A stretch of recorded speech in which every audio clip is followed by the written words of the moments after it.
হয়েছিল বলতে গেলে আমি স্কুলে গিয়েছি, স্কুলে পরীক্ষার সময়। এবারে আমি পরীক্ষা শেষ হয়ে গেলে, লাস্ট পরীক্ষা শেষ হয়ে গেলে আমি বাড়ি চলে এসেছি।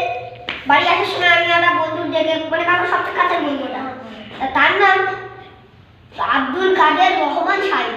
তা আমি বলি, তুই যাবি আমাদের বাড়ি নানি বাড়ি? ও বললো বলি কি মজা, আমি ইমতিয়াজ পালানদের বাড়ি নানি বাড়ি যাবো।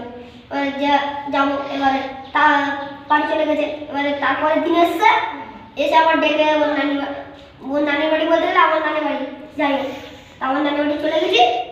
গিয়ে এবারে গিয়ে আমার তো জামা প্যান্ট খুলে একটু খেলাধুলা করে পেয়ারা গাছ উঠেছি।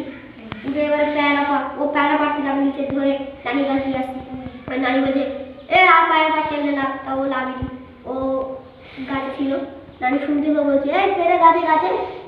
আমি বললাম যে আমার বন্ধু আব্দুল কাদের রহমান সাহেব।